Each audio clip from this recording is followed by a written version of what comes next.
नमस्कार साथियों, मैं मुरारीलाल मीणा आपका अपने यूट्यूब चैनल यूनिक एस्पिरेंट्स में हार्दिक स्वागत करता हूं।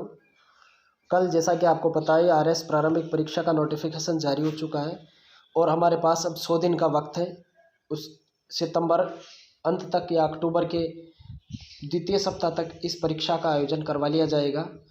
तो हमारा मकसद है कि आपकी प्रारंभिक परीक्षा से पूर्व आपका सिलेबस पूर्ण करवा लिया जाए। उसके लिए मैं निरंतर प्रयासरत हूँ और मैं कोशिश करूँगा कि आपके ज़्यादा से ज़्यादा टॉपिक्स को कवर करवाया जाए सिलेबस के, ताकि आपका सिलेक्शन सुनिश्चित हो सके। तो इसी कड़ी को आगे बढ़ाते हुए हम राजस्थान में जनजातीय और किसान आंदोलन का दूसरा पार्ट शुरू कर रहे हैं। हमारा पहला प्रश्न है, दूध व खारा किसान आंदोलन में महिलाओं का स्थानीय नेतृत्व किसने किया था? ऑप्शन है रमाबाई, खेतूबाई, भगवती देवी और जानकी देवी। इस प्रश्न का सही जवाब है खेतूबाई। ये खेतूबाई जो थी, इन्होंने महिलाओं का नेतृत्व किया था। और ये जो खेतूबाई है, ये मग्घाराम जो वैद्य है, मग्घाराम वैद्य, उनकी बहन थी। जबकि ये जो दूध व खारा किसान आंदोलन है, इसका नेतृत्वकर्ता अगर अपन से पूछ ले तो इसके नेतृत्वकर्ता का नाम था हनुमान सिंह। तो हमारे सामने दो चीज़ें क्लियर हो रही है कि जो दूध व खारा किसान आंदोलन है उसका नेतृत्वकर्ता कौन है? हनुमान सिंह। महिलाओं के नेतृत्वकर्ता खेतूबाई, ये किसकी बहन थी? मग्घाराम वैद्य की बहन थी। ये दूध व खारा किसान आंदोलन जो है ये बीकानेर रियासत से संबंधित माना जाता है। बीकानेर रियासत से संबंधित माना जाता है। अगर आप अपन से इसका पर्टिकुलर स्थान पूछ ले तो इसका पर्टिकुलर जो स्थान है वो है चूरू। तो हमारे पहले प्रश्न का सही जवाब है खेतूबाई। अब चलते हैं अपने अगले प्रश्न की तरफ। गोविंदगिरी के विषय में निम्न में से कौन सा कथन असत्य है? पहला ऑप्शन है गोविंदगिरी बंजारा जाति के थे। ऑप्शन 2, गोविंदगिरी का जन्म 1858 में डूंगरपुर के पालपट्टा में हुआ था। ऑप्शन 3, गोविंदगिरी ने बासिया गांव में धुनी और निशान की स्थापना की थी। ऑप्शन 4, गोविंदगिरी ने भीलों को धर्म और सत्य के मार्ग पर चलने का उपदेश दिया था। तो इस प्रश्न का सही जवाब है ऑप्शन बी, क्योंकि इनका जन्म 1858 में हुआ था, लेकिन डूंगरपुर के पालपट्टा गांव में नहीं हुआ था, बल्कि इनका जन्म बासिया गांव में हुआ था। डूंगरपुर के बासिया गांव में इनका जन्म हुआ था। तो इस प्रश्न का ऑप्शन बी राइट हो जाएगा, क्योंकि ये असत्य है, बाकी पहला सत्य है। ये बंजारा जाति से संबंधित थे।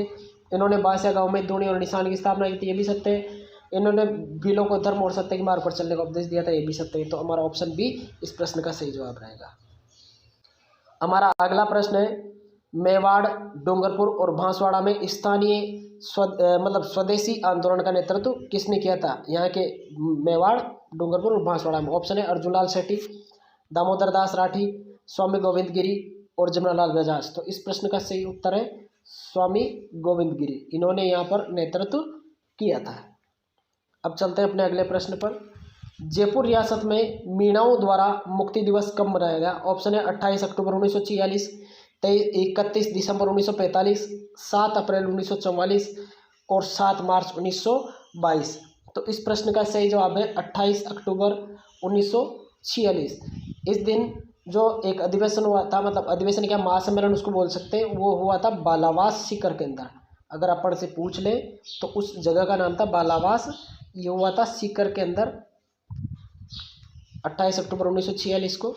और इस दिन ये मीणाओं द्वारा मुक्ति दिवस मनाने का क्यों बोला गया है? क्योंकि मीणाओं में एक कैटेगरी होती है चौकीदार मीणा। इन चौकीदार मीणाओं ने इस अधिवेशन महासम्मेलन के अंदर स्वैच्छिक रूप से चौकीदारी का काम से त्यागपत्र दे दिया था, और इसी वजह से इन्होंने इसको मुक्ति दिवस के रूप में मनाया था। अब चलते हैं अपने अगले प्रश्न की तरफ। हमारा अगला प्रश्न है, तोल आंदोलन के बारे में कौन सा कथन असत्य है?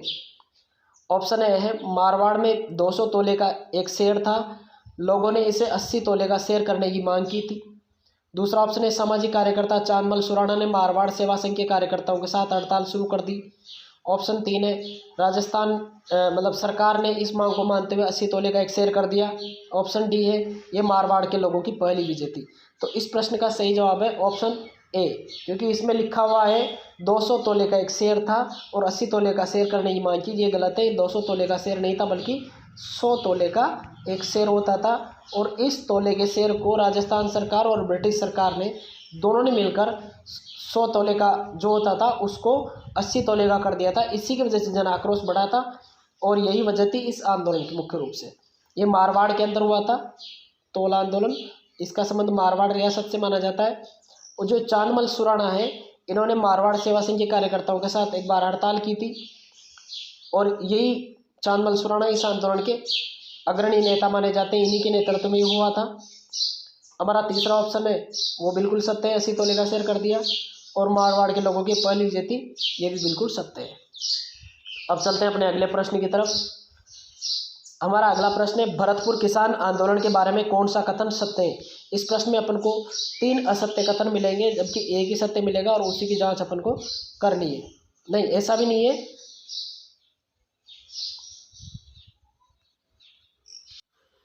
अब चलते हैं अपने अगले प्रश्न की तरफ। हमारा अगला प्रश्न है भरतपुर किसान आंदोलन के बारे में कौन सा कथन सत्य है।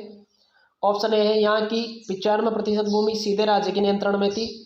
अगला ऑप्शन है 1931 में भरतपुर राज्य में नया भूमि बंदोबस्त लागू किया गया जिसमें लगान की दर में वृद्धि की गई। तीसरा ऑप्शन है 23 नवंबर 1931 को भोज नामक लंबरदार के नेतृत्व में किसानों ने कौंसिल कार्यालय के सामने प्रदर्शन किया। ऑप्शन डी है सभी कथन सत्य है। तो मित्रों इस प्रश्न का जो आंसर है ऑप्शन नंबर 4 है, क्योंकि ऊपर दिए गए सारे कथन सत्य हैं। इस समय जो 95% थी वो स्टेट के नियंत्रण में थी, राज्य सरकार के नियंत्रण, राज्य सरकार क्या यहाँ का जो राजा था उसके नियंत्रण में थी। और उसने 1931 में यहाँ पर एक नया भूमि बंदोबस्त लागू करके लगान की दरों को बढ़ा दिया था। 23 नवंबर 1931 को भोज नामक एक लंबरदार था, उसके नेतृत्व में यहाँ के किसानों ने इकट्ठे होकर यहाँ का कौंसिल कार्यालय था उसके सामने जाकर प्रदर्शन किया था। तो ये तीनों कथन सत्य है, इसलिए हमारे प्रश्न का सही जवाब रहेगा ऑप्शन नंबर 4। अब चलते हैं अपने अगले प्रश्न की तरफ। निम्नलिखित में से कौन सा युग्म सुमेलित नहीं है। ऑप्शन ए है एक तरफ कृषक आंदोलन है, दूसरी तरफ उनके नेतृत्व करता है नेता है। भाई कौन सा नेता किस किसान आंदोलन से संबंधित है, ये चीज़ अपन को चेक करनी थी, नहीं है ये चेक करना है। ऑप्शन ए है बिजोलिया माणिक्यलाल वर्मा, बेगू रामनारायण चौधरी, सीकर कल्याण सिंह, करौली कुंवर मदन सिंह। तो इसमें जो है बिजोलिया से माणिक्यलाल वर्मा बिल्कुल सत्य है, बेगू से रामनारायण चौधरी ये बिल्कुल सत्य है, सीकर से कल्याण सिंह ये गलत है, क्योंकि सीकर से कल्याण सिंह नहीं थे बल्कि सीकर से जो नेतृत्व करता थे वो जो संबंधित थे वो थे देशराज, इनका संबंध माना जाता है देशराज का। जबकि करौली से कुंवर मदन सिंह ये बिल्कुल सत्य है। इन देशराज के नेतृत्व में 1934 में यहाँ पर सीकर के अंदर जाट प्रजापत महायज्ञ का आयोजन हुआ था। जाट प्रजापत महायज्ञ भी इनके नेतृत्व में या इनके संरक्षण में महायज्ञ का आयोजन यहाँ पर किया गया था। अब चलते हैं अपने अगले प्रश्न की तरफ। निम्न में से नीमू चना किसान आंदोलन का नेतृत्व किसने किया। ऑप्शन है नानक जी भील व देवीलाल गुर्जर, विजय सिंह पथिक व साधु सीताराम दास, अमृतलाल व रामनारायण चौधरी, माधो सिंह व गोविंद सिंह। तो हमारे इस प्रश्न का सही जवाब है माधो सिंह और गोविंद सिंह। इन दोनों ने नीमू चना किसान आंदोलन का नेतृत्व किया था। अगर हमसे ये पूछ ले कि यहाँ पर महिलाओं का नेतृत्वकर्ता कौन थी नीमू चना के अंदर, तो उस महिला नेतृत्वकर्ता का नाम था सीता देवी, क्योंकि ऐसा भी पूछा जा सकता है। पुरुष नेतृत्वकर्ताओं के नाम तो सभी ध्यान रखते हैं लेकिन महिला नेतृत्वकर्ता का कोई ध्यान नहीं रखता, तो इसलिए इस चीज़ का भी ध्यान रखना विशेष आवश्यक है। अब चलते हैं अपने अगले प्रश्न की तरफ। इनमें से किस आंदोलन का मामला इंग्लैंड के हाउस ऑफ कॉमन्स में उठाया गया था। ऑप्शन है दूध व खारा किसान आंदोलन, सीकर किसान आंदोलन, बेगू किसान आंदोलन और बिजोलिया किसान आंदोलन। तो इस प्रश्न का सही जवाब है सीकर किसान आंदोलन, क्योंकि इसका जो मुद्दा है वो सेंट्रल असेंबली इंडिया के अंदर भी उठाया गया था और इंग्लैंड के हाउस ऑफ कॉमन्स के अंदर भी उठाया गया था। अब हमारे अगले प्रश्न की तरफ बढ़ते हैं। हमारा अगला प्रश्न है गंग नहर क्षेत्र के आंदोलन के बारे में सत्य कथन की पहचान कीजिए। ऑप्शन ए है महाराजा गंगा सिंह ने सतलज नदी का पानी लाकर गंग नहर का निर्माण करवाया, ये बिल्कुल सत्य है। 1929 में सिख किसानों ने पानी की कीमत कम करने, सिंचाई कर और ब्याज के दरों को लेकर असंतोष प्रकट किया, ये भी बिल्कुल सत्य कथन है। ऑप्शन 3 है 1932 से 34 के दौरान सिंचाई के लिए पानी कम मिलने पर महाराजा ने पानी की दरों में कमी की और ब्याज की दरों में भी छूट दी, ये भी बिल्कुल सत्य है।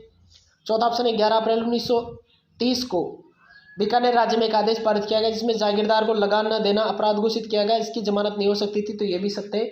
इस प्रकार चारों कथन सत्य होने के कारण इसका ऑप्शन डी हमारे प्रश्न का सही जवाब रहेगा कि उपयुक्त सभी सत्य है। अब चलते हैं अपने अगले प्रश्न की तरफ। हमारा अगला प्रश्न है, जैन मुनि मगन सागर की अध्यक्षता में मीणाओं का सम्मेलन कहाँ हुआ जिसमें जयपुर राज्य मीणा सुधार समिति का गठन किया गया? ऑप्शन है जयपुर, बेणेश्वर धाम, नीम का थाना और मातृकुंडिया। तो इस प्रश्न का सही जवाब है नीम का थाना। और ये नीम का थाना है जो वर्तमान में सीकर के अंदर है। यहाँ पर ही इस अधिवेशन का आयोजन हुआ था, यह जो सम्मेलन हुआ था मीणाओं का, ये यहीं पर हुआ था और ये अप्रैल 1944 के अंदर हुआ था। अप्रैल 1944 के अंदर यह अधिवेशन हुआ था और इसी अधिवेशन में जयपुर राज्य मीणा सुधार समिति का गठन किया गया था। अब आगे चलते हैं अपने अगले प्रश्न की तरफ। हातिम और हुक्म नहीं का नारा किस आंदोलन से संबंधित है? ऑप्शन है अलवर में 1925 के किसान आंदोलन से, मारवाड़ में 1924 के किसान आंदोलन से, जयपुर में 1924-25 के किसान आंदोलन से और सिरोही में 1922 के भील आंदोलन से। तो इस प्रश्न का सही जवाब है सिरोही के 1922 के भील आंदोलन से। ये हुक्म नहीं, हातिम और हुक्म नहीं का जो नारा है वो इसी आंदोलन से संबंधित माना जाता है। अगला प्रश्न है हमारा, तलवार बंधाई शुल्क क्या है? अगर इसका संबंध पूछ ले अपन से कि किस किसान आंदोलन से था, तो इसका संबंध है बिजोलिया किसान आंदोलन से। बिजोलिया के अंदर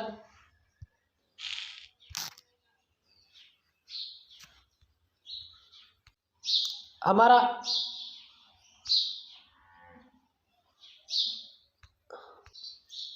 अगला प्रश्न है, तलवार बंधाई शुल्क क्या है? ऑप्शन है सैनिक सेवा शुल्क, ऑप्शन बी धार्मिक शुल्क, ऑप्शन सी उत्तराधिकार शुल्क, ऑप्शन डी युवराज के विवाह पर संबंध से लिया जाने वाला शुल्क। तो इस प्रश्न का सही जवाब है उत्तराधिकार शुल्क। ये बिजोलिया किसान आंदोलन से संबंधित माना जाता है और बिजोलिया के अंदर ही ये तलवार बंधाई का शुल्क लागू किया गया था। और इसके तहत क्या होता था कि जो नया उत्तराधिकारी बनता था उसको पेशकशी के तौर पर कुछ शुल्क देना पड़ता था।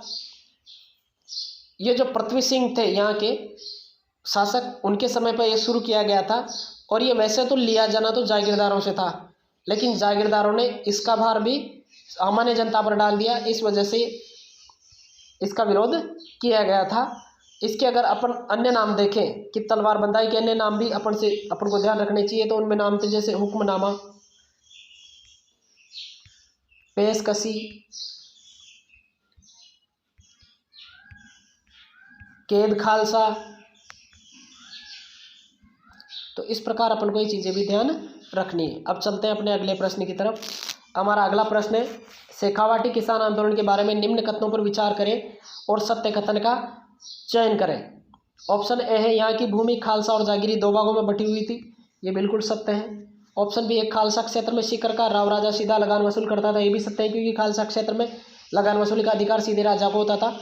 ऑप्शन सी है जागीरी क्षेत्र में छोटे बड़े जागीरदार लगान वसूल करते थे, ये भी बिल्कुल सत्य है।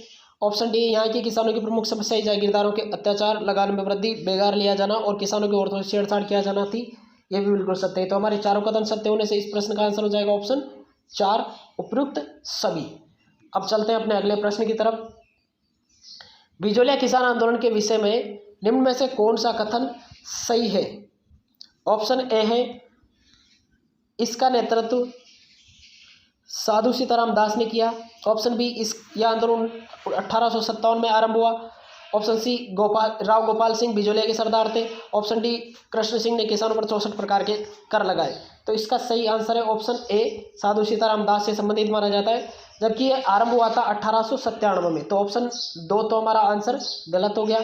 ऑप्शन 3 है राव गोपाल सिंह बिजोलिया के सरदार थे, तो ये गलत है क्योंकि राव कृष्ण सिंह यहाँ के सरदार थे और कृष्ण सिंह के समय जो ये चौथा ऑप्शन है, तीसरा ऑप्शन भी गलत हो गया। चौथा है 64 प्रकार के कर, तो ये गलत है, यहाँ पर 84 प्रकार के कर लगाए गए थे। तो इस हमारे प्रश्न का पहला ऑप्शन रहेगा, इसका आंसर हो जाएगा।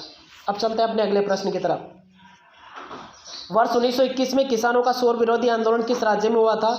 ऑप्शन है अलवर, जयपुर, कोटा, अजमेर।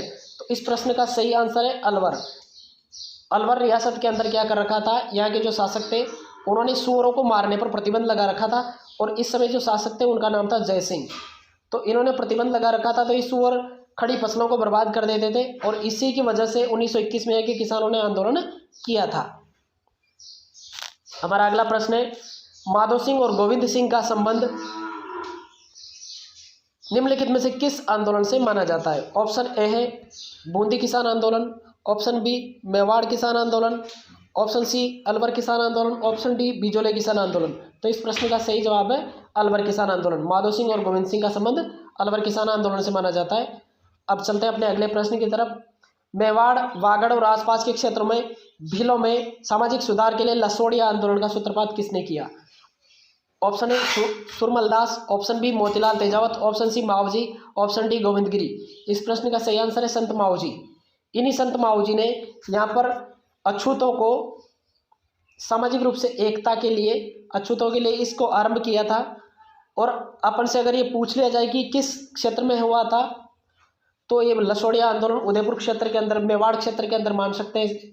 और ये इसके अंदर उस समय जो शामिल थे एरिया वो थे लसाड़ा, शेषपुर, लसाड़ा, शेषपुर, पुंजपुर, ये इलाके उस समय इस एरिया के अंदर जो आंदोलन हुआ था उसके अंतर्गत आते थे। एक बालोद। तो हमें इस चीज़ का भी ध्यान रखने की जरूरत है। अगर प्रश्न यूँ पूछ ले कि लसोड़िया आंदोलन से संबंधित क्षेत्र निम्न में से कौन से हैं, तो इस प्रकार से भी हमसे ये चीज़ पूछ सकता है। अब चलते हैं अपने अगले प्रश्न की तरफ। हमारा अगला प्रश्न है 1883 ईस्वी में राजस्थान में संप सभा की स्थापना क्यों की गई थी? ऑप्शन है जनजातीय समुदाय में स्वास्थ्य जागरूकता पैदा करने के लिए, जनजातियों में राजनीतिक जागरूकता पैदा करने के लिए, आदिवासी क्षेत्रों के लिए मुफ्त भोजन उपलब्ध कराने के लिए, आदिवासी बच्चों को निःशुल्क शिक्षा प्रदान करने के लिए। तो इस प्रश्न का सही जवाब है ऑप्शन बी राजनीतिक जागरूकता पैदा करने के लिए। और ये गोविंदगिरी जो थे उन्होंने इसको शुरू किया था, संप सभा को। इसकी स्थापना उन्होंने 1883 के अंदर की थी और इन्होंने किसान मतलब आदिवासियों के लिए राजनीतिक जागरूकता पैदा करने के लिए इसको शुरू किया था। हमारा अंतिम प्रश्न है बूंदी किसान आंदोलन के बारे में कौन सा कथन असत्य है? ऑप्शन है अप्रैल 1922 में बूंदी राज्य के बरड़ क्षेत्र के किसानों द्वारा बूंदी प्रशासन के विरुद्ध आंदोलन शुरू किया गया। ऑप्शन बी 2 अप्रैल 1923 को बूंदी के किसानों की डाबी नामक गांव में सभा हुई। ऑप्शन सी इस सम्मेलन में जोशीले नारों और राष्ट्रगीतों से जनता में उत्साह का संचार किया जा रहा था, ये भी सही है। ऑप्शन डी इस सभा में इकराम हुसैन थानेदार, कल्याण सिंह हेड कांस्टेबल सरदार मल के नेतृत्व में पुलिस ने एकत्रित लोगों पर अंधाधुंध गोलियां चला दी, जिसमें कृपाजी और रूपाजी धाकड़ शहीद हो गए। तो इस प्रश्न में जो ऑप्शन 4 है वो असत्य है, क्योंकि रूपाजी और कृपाजी धाकड़ है उनका संबंध बेगू से माना जाता है। जबकि इसमें असत्य पूछा था अपन से, तो ऑप्शन नंबर 4 इसका आंसर हो जाएगा, क्योंकि पहला भी सही है, ऑप्शन बी सही है, ऑप्शन सी भी सही है। और इसके बजाय यहाँ से जो संबंधित माने जाते हैं उनके नाम थे नानक भील और देवीलाल गुज्जर। तो हमारे ऑप्शन नंबर 4 इस प्रश्न का सही जवाब हो जाएगा। तो मित्रों, आज की क्लास मैं उम्मीद करता हूँ आपको पसंद आई होगी और हमारा ये टॉपिक किसान आंदोलन और जनजातीय आंदोलन समाप्त होता है। और आरएस प्रारंभिक परीक्षा को ध्यान में रखते हुए नियमित रूप से आपको अभ्यास करवाया जाएगा और डेली एक टॉपिक मिलेगा, उसके जितने भी अच्छे और क्वालिटी वाले क्वेश्चन बन सकेंगे प्रारंभिक परीक्षा के स्तर के लेवल पर, उनका अभ्यास करवाया जाएगा। मैं आपसे एक रिक्वेस्ट करूंगा कि इस चैनल को जितना ज़्यादा संभव हो सके उतने लोगों तक पहुंचाने की कोशिश करें, ताकि अधिक से अधिक बच्चों को इसका अपनी तैयारी को धार देने में सहयोग मिल सके और इस चैनल की पहुंच ज़्यादा से ज़्यादा लोगों तक हो सके। धन्यवाद। जय हिंद, जय भारत।